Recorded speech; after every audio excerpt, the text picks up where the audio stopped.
Hi, I'm Vic Edelbrock. Welcome to the Edelbrock Toy Barn, as it is called. And this is the area where we show our cars in the Vic's garage across the street. But these cars here are race cars, vintage race cars and stuff that we're working on all the time. So therefore, they're here the majority of the time. And we want to kind of walk you through and show you how our relationship with VP is an excellent one, and their fuel is very good. For us, it's consistent and it runs well, and we can count on it. All these engines in the race cars are very high compression, and you certainly don't want to have a problem with that. You're also in a building here where behind, or to my left here, is our dynamometer systems. We have 3 dynamometers, engine dynamometers, and of course we use all VP fuel in that, and we use their VP 100 and our street engines and high performance engines and such that are used on the street, so we can tell the customer exactly what to do, how to use it, and what gains he can get from it by increasing boost with our superchargers or increasing the lead. Okay, now into a little vintage race cars. And of course, the top of the list would be my daughter's car that she drives, Christy. It's a GT 350. And it's prepared by Mike Eddy, the person that takes care of all my cars, and he's a little partial to Ford, so he really loves to work on those. That's all right. I've got a Corvette over there, and he does a good job on it also.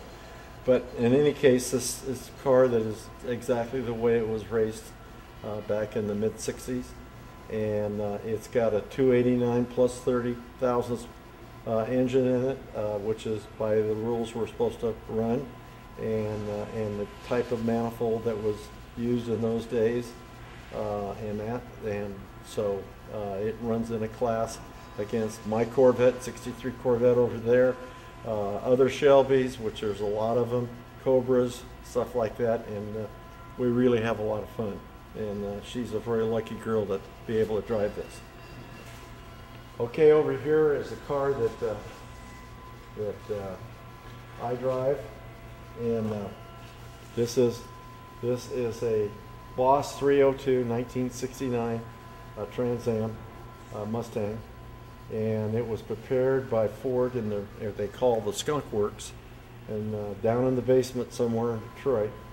And they prepared 6 cars to get into the Trans Am racing. The 3 cars, this car and 2 others, were prepared for Bud Moore, who was of NASCAR fame, and the driver of this car was George Fulmer, and the other car was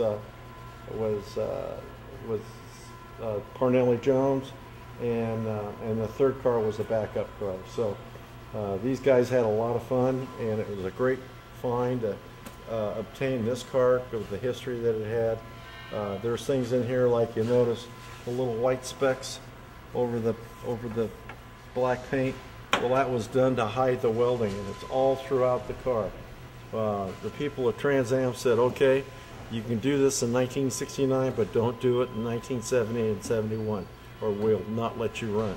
So those were the little things that were done to these cars that kind of make them a little better or whatever, any way they could. So it was a lot of, you know, as Junior Johnson once said for NASCAR, he'd rather cheat and not get caught than win. And I'm sure a lot of other people have that same theory. But this is a fun car to drive. I drive it, and we'll be going this year to Quebec, Canada, and run on a famous racetrack 140 miles out of Montreal. And we have a group, that's special group out of Southern California, with all legal cars and all real cars, and it's really a lot of fun. Added to this is the infamous Smokey unit car. And this was the one that was made for the FIA records, and it did achieve all that. But then, of course, when Smokey tried to run it in Trans Am, he was politely told to go home, and many times. But it was hard to turn Smokey away because he was very stubborn. But he did get it into a deal where they ran the 24-hour at Daytona, and they ran the race at Sebring. The race at Daytona, the driver was Bobby Unser Sr. and Lloyd Ruby. They started the race in Bobby Unser was driving, and he came in and for the normal pit stop and changed, and Lloyd Ruby got in it and went out, and he noticed that the oil pressure was not quite where it should be, and that it was something going to happen if he continued to race it. So he just pulls it in and he says, I got to get out, my stomach's upset, I ate the wrong breakfast. Unser, you'll have to get back in the car. So Unser gets back in the car, goes out about 3 laps and sees it going like the oil pressure going like this, and boom, blows the engine up. And Lloyd Ruby didn't have to be in the car when it happened. So those are the things that kind of went on. But it's a very infamous car. There isn't anything that stock that fits it, because it's been changed from here to there and all the way to the bottom. But great car to have. And one lucky daughter, Christy, gets to drive it. So now, this is the car that I told you that I drive, and it's a 63 Corvette. And this was built by Zora in the basement of the St. Louis factory, Corvette factory. And he was told that Chevrolet could not go racing because they were under investigation with the government on antitrust. And so he was the type of person that you didn't tell him what to do and what not to do. So he had just designed the Stingray, and he wanted to have a good showing at the race at Riverside, which was the Times Grand Prix every October 15th. And so he prepared these cars, and he prepared 4 of them. He actually built 6, but 4 were going to Riverside. First one, this was the one that Bob Bondurant drove for Washburn Chevrolet. He drove the 59. So when this came out, of course, he drove it. So he picked this car up at St. Louis along with Davey McDonald, who got unfortunately killed at Indy, and Jerry Grant, who was an Indy driver, picked up the 3rd car. 4th car, Mickey Thompson bought and had it flown to California, and a guy named Doug Hooper drove it. So they went to the racetrack. They didn't have a lot of time to prepare the cars because they only had like a week or so when they got out there to put the roll bar in and all that.